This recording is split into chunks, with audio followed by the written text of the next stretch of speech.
જોહાર જય આદિવાસી।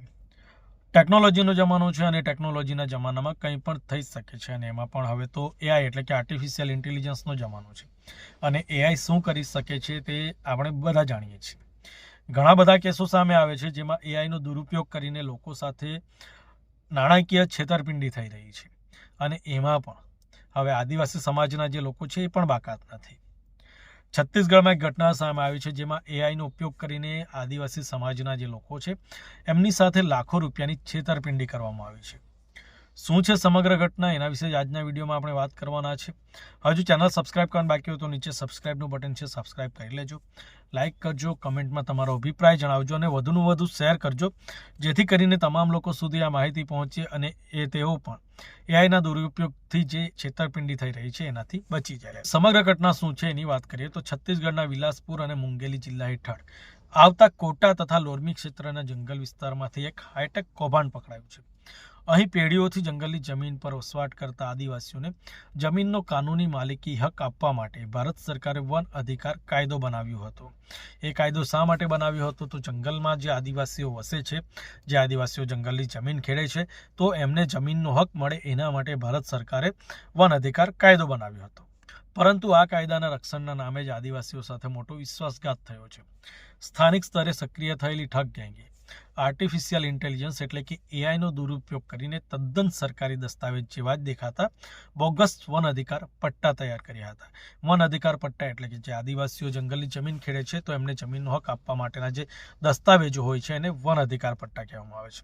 પ્રાથમિક અનુમાન મુજબ આ ઠગાઈનો ભોગ કોટા અને લોરમી વિસ્તારના આશરે 400 થી 500 જેટલા આદિવાસી પરિવારો બન્યા છે। ઠગ ભેજાબાજોએ સરકારી સીલ, મોહર, આલેખન અને તત્કાલીન સરકારી આદેશો જેવી જ ભાષાનો ઉપયોગ એઆઈની મદદથી કર્યો હતો, જેથી કાગળો જોઈને કોઈ સામાન્ય વ્યક્તિને પણ શંકા ન જાય। આ આદિવાસીઓને એવો દાવો કરીને વિશ્વાસમાં લેવામાં આવ્યા હતા કે તેમનું નામ સરકારી ચોપડે નોંધાઈ ગયું છે અને જમીન પર કાયમી હક મળી ગયો છે, કારણ કે આદિવાસી સમાજની વર્ષો જૂની માંગ છે કે તેઓ જે જંગલની જમીન ખેડી રહ્યા છે તો એમને એનો હક મળે, અને એના નામે જ હક આપવાના નામે જ આદિવાસીઓ સાથે આ ખૂબ મોટું કૌભાંડ થયું છે। આ બોગસ કાગળો આપવાના બદલામાં દરેક ભોગ બનનાર પરિવાર પાસેથી 30,000 સુધીની મોટી રકમ વસૂલવામાં આવી હતી, એટલે કે દરેક પરિવારે પોતાના દસ્તાવેજ મેળવવા માટે 30,000 રૂપિયા આ જે ઠગ ગેંગ છે એ ઠગ ગેંગને આપ્યા હતા। આ સમગ્ર કૌભાંડનો પર્દાફાશ ક્યારે થયો તેની વાત કરીએ તો આ સમગ્ર કૌભાંડનો પર્દાફાશ ત્યારે થયો જ્યારે લોરમી ક્ષેત્રના ભગતરામ અને કોટા ક્ષેત્રના ભુલવરામ નામના જે ગ્રામજનો છે એ ગ્રામજનોએ પોતાના દસ્તાવેજોની ચકાસણી કરાવવાનો પ્રયાસ કર્યો। ભગતરામના પરિવારે ઠગ ટોળકીને 30,000 આપીને પટ્ટો મેળવ્યો હતો, પરંતુ જ્યારે વિભાગીય સ્તરે રેકોર્ડની ખરાઈ કરવામાં આવી ત્યારે સરકારી રજિસ્ટરમાં આ નામોનો કોઈ જ ઉલ્લેખ મળ્યો ન હતો, કારણ કે આ જે દસ્તાવેજો હતા એ બોગસ હતા। જિલ્લા વન અધિકારી એટલે કે ડીએફઓએ પ્રાથમિક તપાસ બાદ જાહેર કર્યું કે આ જેટલા પણ દસ્તાવેજો છે એટલે કે તમામ દસ્તાવેજો સંપૂર્ણપણે બનાવટી અને નકલી છે। સરકારી ચોપડે કોઈ જ નોંધ ન હોવાનું સામે આવતા જ સમગ્ર આદિવાસી પટ્ટામાં ભારે અફરાતફરી મચી ગઈ। લોકો પોતાની જમીન ગુમાવવાના અને મહેનતની કમાણી લૂંટાઈ જવાના ડરથી ફફડી રહ્યા છે, કારણ કે 30,000 એ આદિવાસીઓ માટે નાની રકમ નથી, અને જે જંગલમાં વસવાટ કરી રહ્યા છે તેમના માટે તો 30,000 એ ખૂબ મોટી રકમ છે। હવે આટલી મોટી રકમ ઠગ ટોળકી એમની પાસે જમીન આપવાના નામે પડાવી લીધી, એટલે જમીન ગુમાવવાનો પણ ડર છે અને આજે મહેનતની કમાણી લૂંટાઈ ગઈ એનો પણ એમને ડર ભરાઈ ગયો છે। હવે સૌથી ગંભીર બાબત શું છે કે સૌથી ગંભીર બાબત એ છે કે ડીએફઓ જેવા ઉચ્ચ અધિકારીએ સાર્વજનિક રૂપે આ દસ્તાવેજોને બોગસ ગણાવ્યા હોવા છતાં પણ હજુ સુધી આ મામલે કોઈ કડક એફઆઈઆર, સાયબર ક્રાઇમ તપાસ કે વિશેષ તપાસ ટીમ એટલે કે સ્પેશિયલ ઇન્વેસ્ટિગેશન ટીમ એસઆઈટીની રચના થઈ નથી।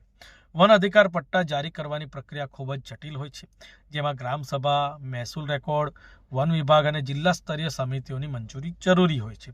આટલા મોટા પાયે સરકારી કાગળો જેવી ડિઝાઇન અને રેકોર્ડ વગર બોગસ પટ્ટા વહેંચાઈ રહ્યા હોય તો તેમાં માત્ર બહારના દલાલો જ નહીં, પરંતુ સ્થાનિક મહેસૂલ અને વન વિભાગના અધિકારીઓ કે કર્મચારીઓની પણ મિલીભગત હોવાની આશંકા સેવાઈ રહી છે, અને ખરેખર કોઈ પણ અધિકારીની મિલીભગત વગર આવા કૌભાંડો થવાનું અશક્ય છે, એટલે કે આમાં કર્મચારીઓ અધિકારીઓની પણ મિલીભગત હોવાની આશંકા સેવાઈ રહી છે।